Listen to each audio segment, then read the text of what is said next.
Throughout time, people across the world told each other tales of how they came to be, of heroes and monsters, romance and tragedy, death and rebirth. Mythology helped shape the ancient world, explaining the unexplainable. This is Mythology Unleashed.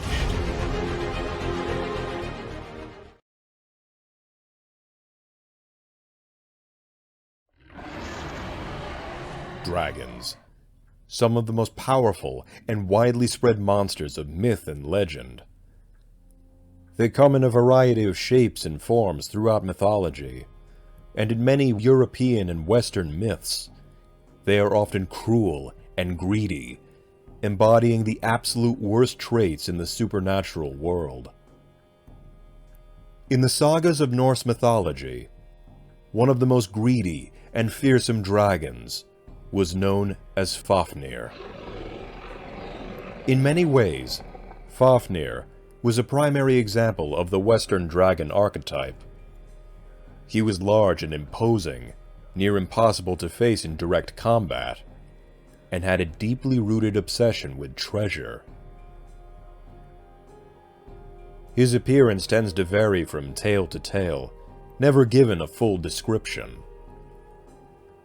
Early versions of his story, such as Fafnismal, refer to him as a worm, implying he has a snake-like physiology, whereas later stories, such as the Volsunga saga and modern artwork, give him powerful legs and even a pair of great leathery wings, resembling the classic image of a medieval European dragon. Additionally, some later retellings of the tale grant Fafnir a particularly venomous bite, and even the ability to breathe fire. Winged or not, fire-breathing or venomous, an important and interesting aspect of Fafnir is that he did not begin his existence as a dragon, or any other monstrous beast for that matter. In the beginning, Fafnir was a dwarf with great strength and a fearless soul, the son of Hreidmar and brother of Regan and Otter, the latter of whom had the ability to shapeshift at will. There came a day when Otter, while in the form of an otter, was killed by the god Loki, not knowing it was Hreidmar's son.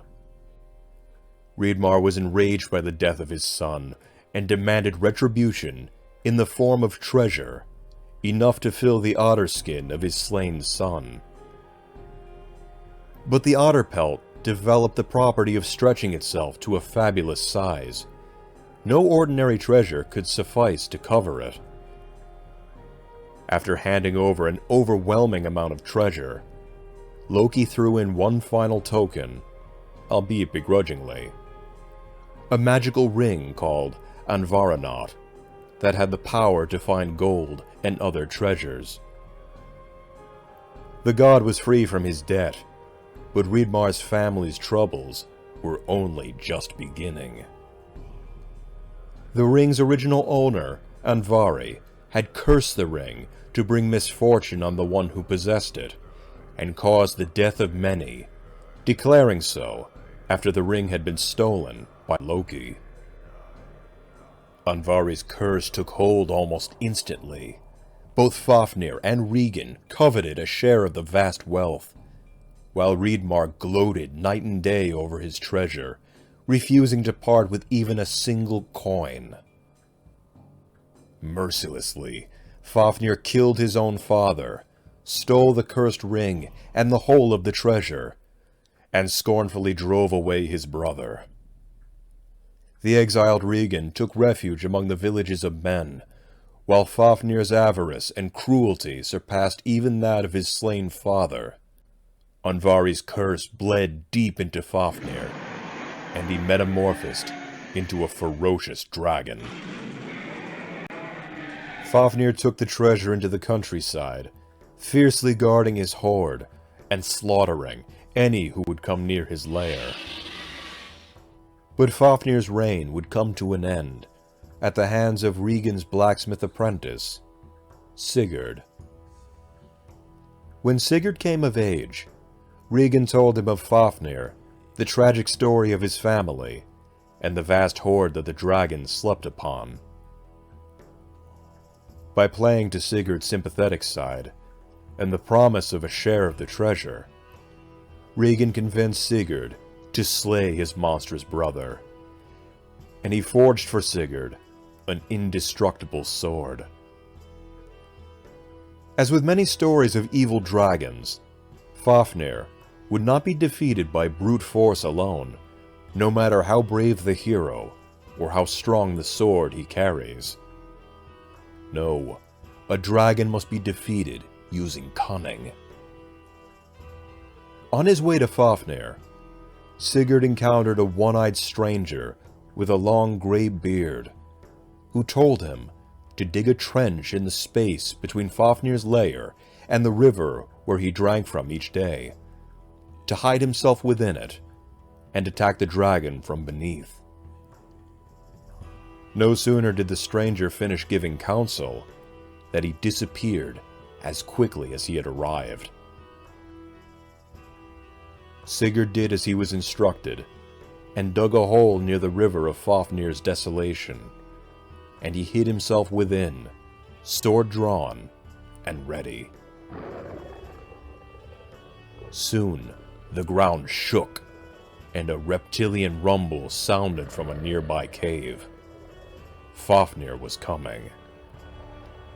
The great serpent slithered out, and made his way down to the river, right towards Sigurd's hiding place. Fafnir's savage brain thought little of this change in environment, and stepped right over the trench. Sigurd seized the opportunity, gripped his sword, and thrust it upward with all his might, burying the blade deep inside the monster's chest. With a great bellow, Fafnir had died. Sigurd had prevailed. Regan soon joined with Sigurd, and had him roast Fafnir's heart on a spit for him. While Regan rested, Sigurd accidentally burned his fingers on the cooking heart.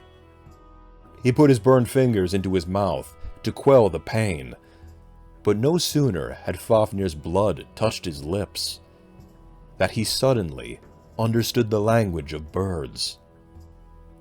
As the birds picked at the corpse of the dragon, they warned Sigurd that Regan intended to kill him and take the whole of the treasure for himself. And so Sigurd killed Regan while he slept, and claimed Fafnir's heart, blood, and treasure, including the cursed ring on Varanot. The avarice of Fafnir and his kin had at last come to an end, and the saga of Sigurd would continue. Of the many dragons told of in mythology and folklore, few were ever as greedy and as cruel as Fafnir. Born a dwarf whose family's tragedy led to vast wealth and insatiable avarice, that in turn led to him murdering his own father, shunning his own brother, and transforming into one of the most powerful monsters of mythology. The story of Fafnir and his cursed ring have influenced countless works of modern fantasy fiction, including The Hobbit and The Lord of the Rings by J.R.R. Tolkien, considered by many to be some of the best and most influential works of fiction of all time. And so as the curse of Andvari seeped into Fafnir, so too has the legend of Fafnir rooted itself in both fiction and imagination for all time.